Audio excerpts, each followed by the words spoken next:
नमस्कार दोस्तों, स्वागत है आज के नई वीडियो में। फाइनली दोस्तों बिहार में बम्पर भर्ती निकल कर आ गई है जो कि 11,098 पदों पे, जो कि बात करता अगर आपका उम्र 18 से लेकर 42 वर्ष के बीच में है तो आप इसके लिए आवेदन कर सकते हैं। जो कि बात करता है कि बिहार एसएससी की तरफ से भर्ती निकल कर आ गई है। तो इस वीडियो में बताएंगे कब से कब तक इसका ऑनलाइन आवेदन प्रक्रिया होगा, आवेदन फी आपका कितना लगने वाला है, सैलरी की बात करें तो 25,000 रुपये प्लस आपका सैलरी मिलने वाला है। तो चलिए देरी के बिना करते हैं वीडियो को स्टार्ट। इस भर्ती से जुड़ी हर एक बात हम आपको बताने वाले हैं, कब इसका एग्जाम होगा, एग्जाम में क्या क्या पूछा जाएगा और इसको लेकर क्या जानकारी निकल कर आ रही है, और भी डिटेल्स में बात करेंगे। तो चलिए वीडियो करते हैं स्टार्ट।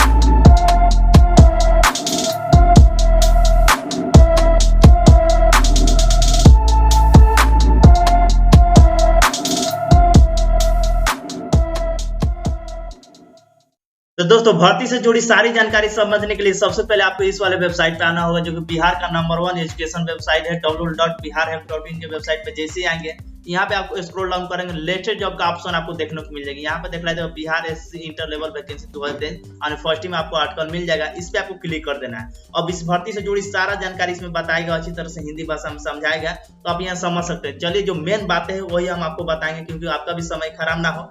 जो मेन बात है वही बताने वाला। तो नीचे जैसे स्क्रॉल डाउन करेंगे तो जो भी ये भर्ती है 11,098 पदों पे भर्ती होने वाली है। जो कि अगर आपका एज लिमिट की बात करते हैं 18 से लेकर 42 वर्ष की मतलब उम्र है तो आप यहाँ से आवेदन कर सकते हैं। मिनिमम 18 रखा गया और मैक्सिमम 42 रखा गया। एक कैटेगरी वाइज बांट दिया गया है और कौन से कैटेगरी से आते हैं तो कैसा आपको नोटिफिकेशन दिखाएंगे, उसमें आपको मालूम चल जाएगा। ऑनलाइन आवेदन की बात करते स्टार्ट होगा 27/9/2023 और लास्ट डेट इसका रखा गया 11/11/2023 तक इसका लास्ट डेट रखा गया।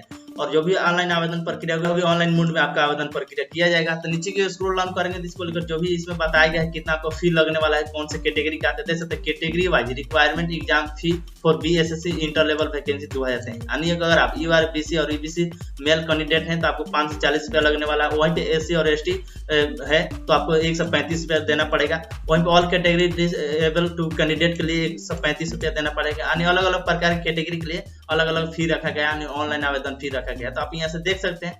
वहीं पे बात करते हैं पदों की संख्या दिया गया और यहाँ से विभाग का नाम और विभाग का उस कौन से विभाग में कितना पद है और कौन से पद है और कितना सीट है इसमें भी दिया गया। तो आप यहाँ से पढ़ सकते हैं, अच्छी तरह समझ सकते हैं। तो नीचे की स्क्रॉल डाउन करेंगे तो देख सकते हैं इसमें भी जानकारी दी गई, उसको लेकर क्या योग्यता रखा गया है, कौन से भर्ती के लिए कौन से पद के लिए कितना योग्यता रखा गया है, क्या तकनीकी अनिवार्यता योग्यता मांगा गया, इसमें भी जानकारी दिया गया। तो आप यहाँ से पढ़ सकते हैं। चलिए हम आपको ऑफिशियल नोटिफिकेशन के माध्यम से सारी जानकारी बताने की पूरी कोशिश करते हैं ताकि आपको सही और सटीक जानकारी मिल सके। नीचे की स्क्रॉल डाउन करेंगे देख सकते क्विक लिंक का ऑप्शन आपको देखने को मिल जाएगा। यहाँ पे जैसे ऑनलाइन आवेदन प्रक्रिया शुरू किया जाएगा यानी 27/9/2023 से, तो आपको लिंक यहाँ पे देखने को मिल जाएगा। तो डायरेक्ट लिंक क्लिक करके अप्लाई कर सकते हैं। तो चलिए जो अभी हम बात करने वाले हैं इसको लेकर ऑफिशियल जो नोटिफिकेशन जारी किया है उसके बारे में।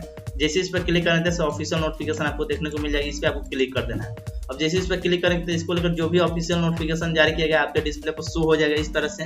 बिहार कर्मचारी चयन यानी कि बताया गया है इंटर स्तरीय पद दिया गया, ठीक है। आप सबको बता दिए है पहले की जो भी भर्ती आई है इंटर स्तरीय भर्ती आई है, जो कि इसमें जानकारी दिया गया आयोजित जाने वाले द्वितीय इंटर स्तरीय संयुक्त प्रतियोगिता परीक्षा का विज्ञापन जारी किया गया है। अब बात कर लेते हैं इसको डेट को लेकर, तो हम बात ही कर लिया। यानी ऑनलाइन आवेदन प्रारंभ होगी 27/9 से लेकर और लास्ट डेट इसका 11/11/2023 तक रहने वाला है। तो सबसे पहले बात कर लेते हैं कौन कौन से यानी कि पद रखा गया और कौन से विभाग में लिया गया है, आपका जो भी है सैलरी आपको कितना मिलेगा। तो इसमें बात किया गया 22 प्रकार का इसमें विभाग में भर्ती आई जो कि 22 प्रकार के पद रहने वाला है। तो सबसे पहले बात कर ले तो पहला पद की बात करते देख सकते बताएगा निम्न वर्गीय लिपि का पद रहने वाला है। जो कि विभाग की बात करते तो पथ निर्माण विभाग के अंतर्गत आपका ये भर्ती होगा। निम्न वर्गीय लिपि का जो कि वेतन आपका मिलेगा लेवल 2 यानी 25,000 प्लस आपका सैलरी होने वाला है लेवल 2 में। ये आप समझ सकते हैं। अब वहां से आप ये बताइएगा न्यूनतम शैक्षिक योग्यता की बात करते इंटर अगर आप पास है समक्ष है तो आप इसके लिए आवेदन कर सकते हैं। और इसके लेकर तकनीकी योग्यता बात करें अगर आप कंप्यूटर कोर्स किए हैं डीसीए तो भी आपको इसमें देना पड़ता है। कंप्यूटर पर हिंदी है वर्ड प्रोसेसिंग यानी आपका टाइपिंग भी आपको इसमें लगने वाला है हिंदी में, इसमें बताया गया। और वांछनीय योग्यता की इसमें कुछ दिया नहीं गया, उसमें सीट वाइज दे दिया गया है। तो यहाँ नीचे की बात करते हैं नीचे महिला के लिए सीट रखा गया और ऊपर पुरुष के लिए दिया है। तो 38 की बात करते हैं 38 पुरुष के लिए और नीचे महिला के लिए यानी 13 दिया गया। तो आप इस तरीके से देख सकते हैं। और दिव्यांग कैटेगरी के लिए भी इसमें दिया गया, देख सकते दिव्यांग कैटेगरी के लिए पदों की संख्या इसमें दिया गया। तो इसमें देख लीजिएगा। दूसरे नंबर बताया निम्न वर्गीय लिपि का जो कि मद निषेध उत्पाद एवं निबंधन विभाग में भर्ती होने वाला है, जो कि लेवल 2 का इसमें सैलरी मिलने वाला है। और इसकी योग्यता की बात करते हैं, इंटरमीडिएट पास है तो आप इसके लिए आवेदन कर सकते हैं। इसमें भी कंप्यूटर कोर्स लगने वाला है, हिंदी और अंग्रेजी में टाइपिंग भी आपको देना है। जो कि सीट की बात करते हैं, पुरुष के लिए 340 दिया गया और महिला के लिए 105 दिया गया है। उसके बाद देख सकते हैं इसमें बात किया स्वतंत्रता सुनानी है, पोता पोती के नाती नातनी हेतु अनारक्षित पदों की भी दे दिया गया है। तो यहाँ दिया गया कौन से कैटेगरी में कितना है, तो अगर अनारक्षित कैटेगरी से आते हैं, अगर आप निम्न वर्गीय लिपिक के लिए आवेदन करते हैं, जो कि विभाग की बात करते हैं मद निषेध उत्पादन एवं निबंधन विभाग के अंतर्गत भर्ती होगा। आर्थिक रूप कमजोर वर्ग से आते हैं तो 34 दिया गया है। ये क्या दिया गया है, पुरुष के लिए दिया गया, महिला के लिए 10 दिया गया। वहीं पे पिछड़ा वर्ग कैटेगरी से आते हैं तो 63 दिया गया है। यहाँ पे आप देखिएगा, ठीक है। इस तरह आप अपने देख लीजिएगा कौन से कैटेगरी से आप बिलोंग करते हैं और आपके कैटेगरी में कितना सीट रहने वाला है और कौन से विभाग में रहने वाला है। पूरी बात तो बताने की जरूरत नहीं होगी आपको, क्योंकि आप खुद से भी देख सकते हैं। अब चलिए नीचे के स्क्रॉल डाउन करेंगे तो इसको लेकर क्या जानकारी दिया गया और बात किया गया तो नोट 1 में दिया गया है, दिव्यांगता की प्रकृति इस प्रकार दर्शाई गई है कि दृष्टि दिव्यांग, बुक विधर दिव्यांग, कोच चलाए दिव्यांग, इस तरह यानी शॉर्ट नेम इसमें दर्शा दिया गया है कि कौन से दिव्यांग में आप आते हैं। तो यहाँ से देख सकते हैं, आपको देखने को मिल जाएगा, यहाँ पे दिखलाई दे रहा है, तो आप अपने हिसाब से देख लीजिएगा कौन सी दिव्यांग है। दूसरे में तो बताएगा नोट 2 में तो उपयुक्त सभी रिक्तियों को अवैधिक जो घट बढ़ सकती है, ठीक है। यानी कि जो बात करें तो रिक्तियां यानी पदों की संख्या घट सकती है, बढ़ भी सकती है, इसलिए ये नहीं है कि इतना ही रखा गया तो इतना ही रहेगा। प्रारंभिक परीक्षा के पूर्व यानी परीक्षा के पहले सामान्य प्रशासन विभाग के माध्यम से जिन अधियाची विभागों द्वारा संशोधित रिक्तियां अथवा नए पदों पर रिक्तियां उनके जिनकी शैक्षणिक योग्यता इंटर होगी आयोग को अनुसूचित की जाएगी, तो उन रिक्तियों को भी विज्ञापन रिक्ति को अवशोषित की जाएगी। यानी इसमें कुछ बदलाव होता है सामान्य प्रशासन विभाग के माध्यम से, तो इसमें आपको नोटिफिकेशन भेजकर आपको जानकारी दे दी जाएगी, ठीक है। न्यूनतम शैक्षणिक योग्यता की बात करें तो ऑनलाइन आवेदन समर्पित करने के अंतिम तिथि तक अभ्यर्थियों को मान्यता प्राप्त संस्था से इंटर एवं उपयुक्त तालिका के वर्णित पदों के सामने उल्लेखित न्यूनतम शैक्षणिक योग्यता की उत्तीर्ण होना चाहिए। यानी कि अगर आप इसको लेकर आवेदन प्रक्रिया किस दिन से शुरू की जाएगी तो देख सकते इसमें बताया गया है 27/9 से शुरू की जाए, यानी 27/9 से पहले अगर आप इंटर पास के लिए सारा डॉक्यूमेंट आपके पास है तो आप इसके लिए आवेदन कर सकते हैं। वही जानकारी दिया गया है, ठीक है। इंटर पास के लिए भर्ती है ही है। इसमें बताएगा आरक्षण की बात करते हैं, आरक्षण आपको किन किन लोगों को मिलेगा तो देख सकते बताएगा ऑनलाइन आवेदन करते समय नियत प्रविष्टि के अधीन इंगित आरक्षण का दावा नहीं करने पर किसी भी परिस्थिति में आरक्षण का लाभ नहीं दिया होगा। उन्हें सामान्य आरक्षित श्रेणी में रखा जाएगा, ठीक है। सामान्य प्रशासन विभाग परिपत्र संख्या 70 दिनांक 11/6/1996 बिहार अधिनियम 15/2003 के मूल आलोक में राज्याधीन सेवाओं को आरक्षण का लाभ राज्य के मूल निवासी को ही दिया जाएगा, ठीक है। यानी कि बिहार से किसी भी कैटेगरी से आते हैं अगर आरक्षण का लाभ नहीं चाहते तो बिहार के लोगों को ही केवल लाभ इसमें दिया जाएगा आरक्षण का, ठीक है। अगर बिहार के अदर स्टेट से अगर आप आवेदन करते हैं तो आपको आरक्षण का लाभ नहीं दिया जाएगा। बिहार राज्य के बाहर के निवासी अभ्यर्थी को आरक्षण का लाभ दे नहीं होगा। ऑनलाइन आवेदन समर्पित करते समय अस्थायी निवास प्रमाण पत्र का नंबर तथा निर्गत करने वाले प्राधिकरण का पदनाम अंकित करना होगा, ठीक है। कि अगर आप किस कैटेगरी से आते हैं आरक्षण का लाभ लेना चाहते हैं तो जो भी आपका जाति है वो कहाँ से बना है, किस दिन बना है, इसका भी जानकारी आपको ऑनलाइन आवेदन करते समय देना होगा। अगर सही रहता है तो भी आपको आरक्षण का लाभ मिलेगा, वरना आपको भी नहीं मिलेगा। तो ये बात आपको ध्यान रखिएगा। तो जो भी आप इसके लिए अगर आवेदन करना चाहते हैं तो आपका जो भी कैटेगरी से जिस भी कैटेगरी से बिलोंग करते हैं आपको अपना नया वाला जाति निवास आय बनवा लेना है। अगर कुछ फिलहाल ही दिन में बना है तो आपको कोई बात ही नहीं, वो भी चल सकता है। अगर बहुत ज्यादा पुरान हो गया तो आप बनवा लीजिएगा अगर आप इस भर्ती के लिए आवेदन करना चाहते हैं तो। ये जानकारी दिएगा अगर किसी वक्त आवेदन करते समय किसी प्रकार की त्रुटि हो जाती है तो इसमें सुधार करने का कोई भी मौका आपको दिया नहीं जाएगा। ये पहले नोटिफिकेशन में बता दिया गया है।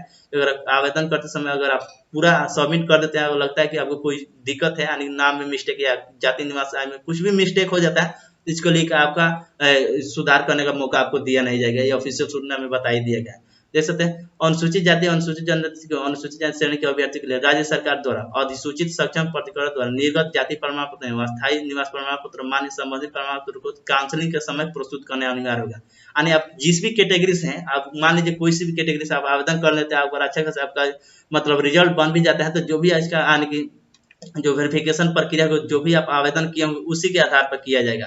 अगर उसमें गलती पाई जाती है तो आपको रिजेक्ट कर दिया जाए। जैसे काउंसलिंग समय वो भी आपको प्रस्तुत करना होगा, यानी जो भी आप डिटेल्स दिए होंगे वो आपको प्रस्तुत करना पड़ेगा। तो ये जानकारी दिया गया।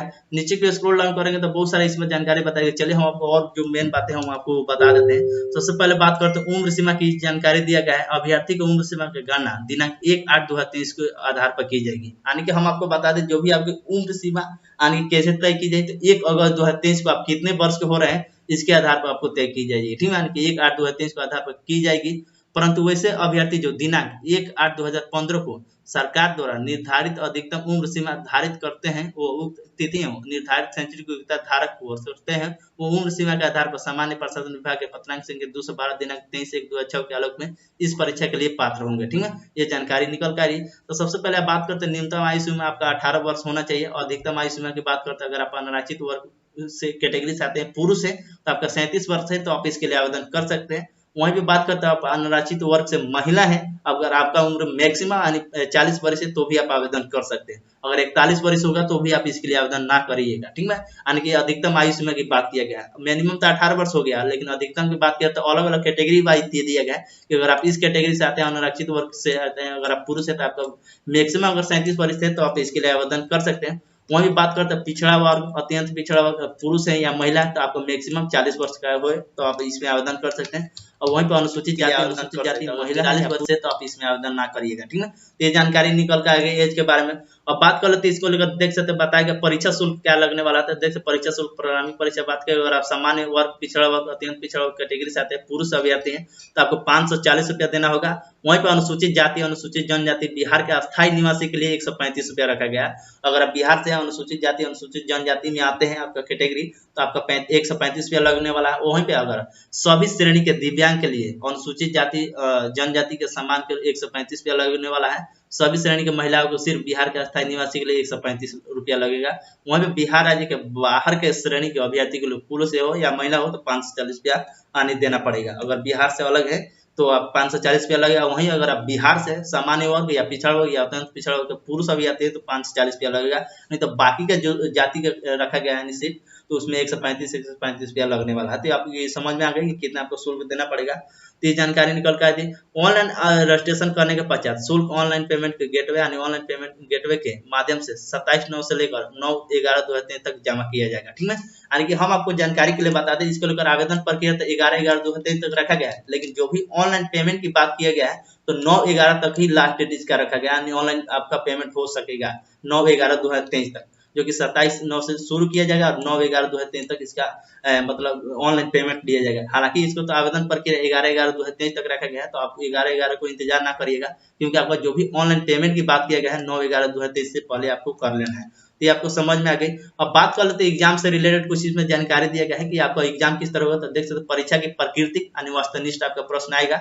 इस बात की बिहार कर्मचारी चयन परीक्षा संचालन नियमावली 2010 के आलोक में 40,000 से अधिक आवेदन प्राप्त होने के प्रारंभिक परीक्षा की आयोजित की जाएगी। ठीक है, यानी कि इसमें अगर बात किया गया अगर आप इसमें आवेदन करते हैं अगर आपका आवेदन यानी आपका नहीं बल्कि पूरे बिहार के लोग अगर 40,000 से अधिक आवेदन हो जाते हैं तो इसमें यानी कि प्रारंभिक परीक्षा का आयोजित कर दी जाएगी। ठीक है, कि तो फ्री एग्जाम हो रहा है अगर 40,000 से अधिक फॉर्म भराया जाता है तो उसमें प्रारंभिक परीक्षा का आयोजित कर दी जाएगी। अधिक आवेदन प्राप्त होने के प्रारंभिक परीक्षा एक से अधिक चरणों में आयोजित की जा सकती है। विभिन्न चरणों में परीक्षा आयोजित किए जाने वाली स्थिति में परीक्षा परिणाम सामान्यकरण की प्रक्रिया अपनाते हुए तैयारी की जाएगी। ठीक है, इसके लेकर जाएगा मेरिट लिस्ट भी जारी कर दिया जाएगा अगर 40,000 से अधिक फॉर्म गिरता है तो। प्रारंभिक परीक्षा वस्तुनिष्ठ प्रकृति की होगी। प्रारंभिक परीक्षा के माध्यम से कोटिवार उपयुक्त रिक्तियों को 5 गुना संख्या के बराबर अभ्यर्थियों का चयन मुख्य परीक्षा के लिए किया जाएगा। मुख्य परीक्षा हेतु अलग से विज्ञापन प्रकाशित किया जाएगा। ठीक है, इसका जो भी आने की मुख्य परीक्षा होगा इसके लेकर अलग से नोटिफिकेशन जारी किया जाएगा जिसमें सारा जानकारी बताया जाएगा। अब ये जानकारी हो गई यानी कि अगर 40 से तो जाहिर से बात है कि बहुत दिनों बाद ये भर्ती आ रही है तो बिहार के लोग 40 से थोड़ी ना है, बहुत से ऐसे लोग हैं जो कि इसमें आवेदन करेंगे जो कि 40,000 से ऊपर ही इसमें फॉर्म गिरने वाला है। देख सकते हैं। बात किया गया प्रारंभिक परीक्षा एक पात्र सामान्य ज्ञान होगा जिनके निम्नलिखित विषय होगा। तो इसमें कौन कौन से मतलब विशेष आपका जो भी एग्जाम होगा तो सामान्य अध्ययन से होगा, सामान्य विज्ञान एवं गणित से होगा, मानसिक क्षमता जांच यानी ये सारी चीज से आपका एग्जाम से यानी क्वेश्चन वगैरह आएगा। तो इस जानकारी दिएगा जो भी यानी कि प्रश्न वस्तुनिष्ठ है बहुविकल्पीय होंगे जो कि कुल प्रश्नों की संख्या 150 होगी और प्रत्येक सही उत्तर के लिए 4 अंक दिए जाएंगे और प्रत्येक गलत अगर उत्तर होता है आपका आंसर गलत होता है तो 1 अंक कटौती की जाएगी। ठीक है, यानी कि अगर आपका 150 अंक का मतलब इसे देख सकते हैं प्रश्नों की संख्या 150 होगी और प्रत्येक अगर आप सही उत्तर देते हैं तो 4 अंक दिया जाएगा और अगर एक गलत होता है तो 1 अंक काट दी जाएगी। परीक्षा की अवधि 2 घंटा 15 मिनट की होगी और प्रारंभिक परीक्षा में भाषा की हिंदी और इंग्लिश दोनों ऑप्शन आपको रहेगा। जिस भी माध्यम से आप देना चाहते हैं तो आप दे सकते हैं। हिंदी और अंग्रेजी प्रश्न पत्र में कोई भिन्नता होगी तो अंग्रेजी के प्रश्न के ही मानी होगा। ठीक है, तो ये जानकारी दिएगा। और सिलेबस के बारे में इसमें बता दिए कौन कौन सिलेबस में कौन कौन मतलब इसमें मतलब आपका क्वेश्चन आने वाला है। तो सामान्य अध्ययन के बारे में बात करते हैं। इसमें प्रश्न का उद्देश्य अभ्यर्थी के आसपास के वातावरण एवं सामान्य जानकारी तथा समाज के उनका अनुप्रयोग के संबंध में उसकी योग्यता की जांच करनी होगी। यानी बहुत सारा इसमें पूछा गया। और वही बात करते हैं भारत और उसके पड़ोसी देश से रिलेटेड आपका क्वेश्चन आने वाला है। जैसे पड़ोसी देश का इतिहास क्या है, भारत का इतिहास क्या है, संस्कृति, भूगोल, आर्थिक परिदृश्य, स्वतंत्रता आंदोलन, भारतीय कृषि तथा प्राकृतिक संसाधनों के प्रमुख विशेषताएं और भारत के संविधान से रिलेटेड, इसी से रिलेटेड आपका क्वेश्चन आएगा। उसमें सामान्य विज्ञान से रिलेटेड आएगा, सामान्य और गणित से आएगा, मतलब इतना आएगा। और बात कर लेते हैं आपको कितना मार्क्स लाएंगे, यानी कितना प्रतिशत मार्क्स लाएंगे, इसमें आप एग्जाम क्वालिफाई कर पाएंगे। तो देख सकते क्वालिफाइंग मार्क्स की बात करते हैं। अगर आप सामान्य वर्ग से आते हैं तो अगर आपका 40% है, अगर आता है, अगर आप 40% लाते हैं तो आपका एग्जाम हो सकता है क्वालिफाई हो जाए। लेकिन आप 40% के भरोसे ना रहिएगा, हो सकेगा इससे ज्यादा लाएं तो भी आपका इसमें भर्ती में मतलब कर पाएंगे। वहीं पर अगर पिछड़ा वर्ग से आते हैं तो इसमें 36.5% रखा गया है,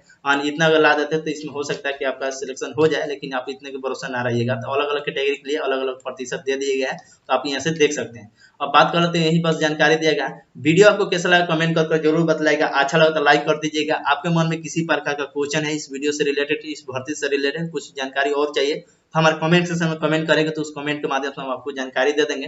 अब बात इसमें किया गया है कि ऑनलाइन आवेदन करते समय इसमें दिया गया है कि क्या क्या रखने वाला है। तो देख सकते हैं अभ्यर्थी ऑनलाइन आवेदन करते समय अपनी उपस्थिति जो भी है लाइव फोटो वेबकैम के माध्यम से खींचकर अपलोड करना होगा, ठीक है। यानी जो भी आवेदन प्रक्रिया इसको होगा, जिस तरह बीपीएससी का एग्जाम मतलब फॉर्म भरते समय किया गया था, उसमें लाइव फोटो मतलब खींचा गया था ऑनलाइन आवेदन करते समय, वही सेम प्रक्रिया इसमें भी रहने वाला है। अभ्यर्थी को आवेदन करते समय जो भी लाइव फोटो वेबकैम के माध्यम से खींचकर अपलोड करना होगा। आवेदन ऑनलाइन भरने के मात्र से उनके अभ्यर्थी को सुनिश्चित नहीं मानी जाएगी। अभ्यर्थी को आपको 2-3 बार देख लेना है, फिर भी आप देख लीजिएगा। जो भी लोग आप साइबर कैफे से भरवा रहे हैं या खुद से भर रहे हैं, तो अगर किसी प्रकार का मिस्टेक ना करिएगा, हम आपसे रिक्वेस्ट करते हैं। नहीं तो आप क्रिएशन करने की प्रक्रिया उसमें नहीं दिया जाएगा। तो इसमें भी जानकारी देगा, 2-3 बार आप देख लीजिएगा फिर भी क्या सही भरे क्या गलत भरे, उसके बाद ये जानकारी देगा। तो बस यही वीडियो था। वीडियो आपको अच्छा लगा तो लाइक करिए और ज्यादा शेयर ताकि और लोगों को जानकारी मिल सके।